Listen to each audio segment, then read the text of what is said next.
Señores, les voy a decir quién soy. Yo soy Pablo Emilio Escobar Gaviria.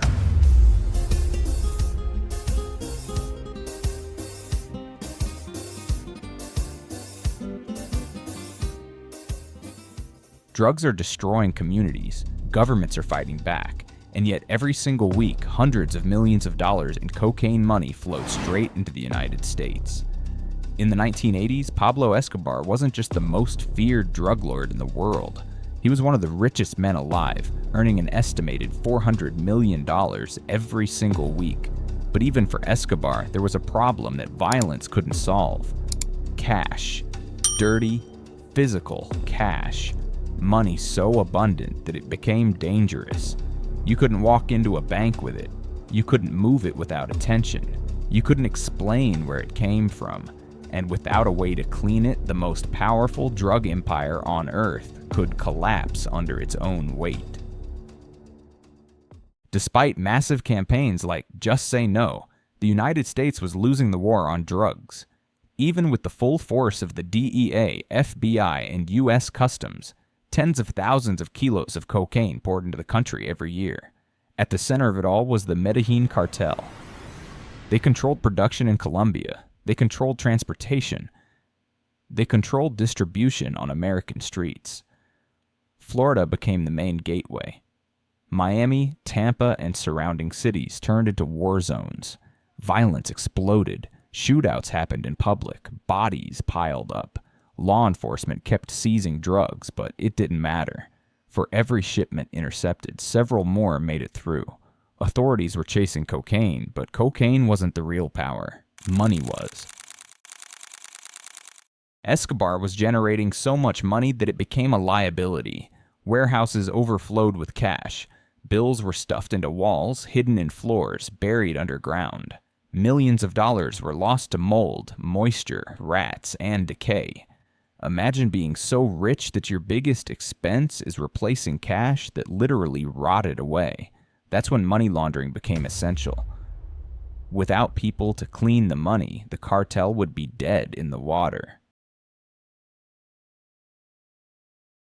Money laundering isn't flashy, it's quiet, boring, and that's exactly why it works. The Medellín Cartel controlled legitimate, cash-heavy businesses. Taxi companies, parking garages, bars, restaurants, nightclubs, import-export firms. Businesses where large amounts of cash wouldn't raise suspicion. They created fake receipts for customers who never existed. On paper, the business appeared successful. That fake income was then replaced with very real drug money. Once deposited to the banking system, the cash looked clean. It could be wired, it could be invested, it could be sent overseas. On paper, Pablo Escobar wasn't a drug lord. He was a businessman. For years, law enforcement focused on drugs and street-level dealers, but the people who actually ran the cartel remained invisible. The middle managers, the financial operators, the decision-makers. They were ghosts. Then a new perspective entered the fight. Robert Mazur, an agent from the Internal Revenue Service, joined the operation. He wasn't a drug expert. He wasn't a weapons expert. He was an expert in tax evasion, and he saw the flaw immediately. You don't destroy a criminal organization by taking the drugs. You destroy it by taking the money. Mazur understood that every cartel, no matter how violent, eventually needs someone to clean their cash, and that made money launderers the perfect point of entry. Mazur volunteered to go undercover as a money launderer, but this wasn't a disguise you could throw together. Every detail had to be real. Bank accounts, credit cards, utility bills, addresses, financial records. All of it needed to exist and stretch back decades. This process, known as backstopping, took 18 months. When it was finished, Robert Mazur was gone. In his place was Robert Muzella, a high-level money launderer with ties to the New York Mafia, capable of moving millions of dollars without questions. If the cartel checked his background, it would hold up. Because it had to. While Mazur's cover was being built, another agent, Amir Abreu, worked the streets. His job was to find a weak link in the cartel's financial chain. He started with pocket change, $400, $1,000. Nothing to the cartel, but everything in terms of trust. Each transaction was a test.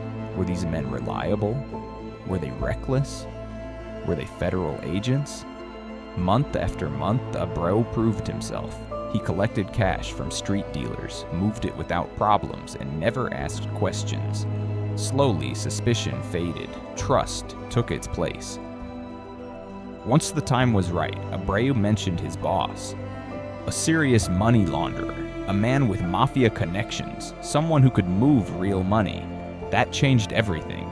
The cartel contact, Gonzalo Mora Jr., finally showed interest. He wanted an introduction.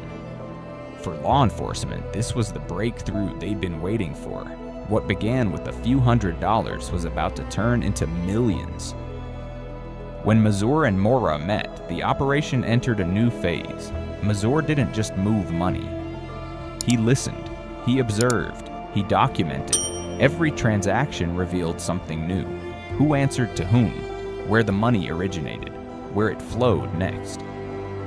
By following the money, agents mapped the Medellín Cartel from the inside out. The entire financial backbone of the organization was exposed. The operation became known as Operation Currency Chase. Instead of chasing cocaine shipments, law enforcement was tracing the cartel's bloodstream, and for the first time, they understood how the empire truly worked. Pablo Escobar built his empire on fear, violence, and bloodshed, but money was the glue that held it all together, and money was what ultimately betrayed him. No matter how powerful a criminal organization becomes, it can't survive without banks, businesses, and financial systems. Drugs can be hidden, guns can be hidden, people can disappear, but money always leaves a trail. Pablo Escobar didn't fall because of cocaine. He fell because he made too much money to hide.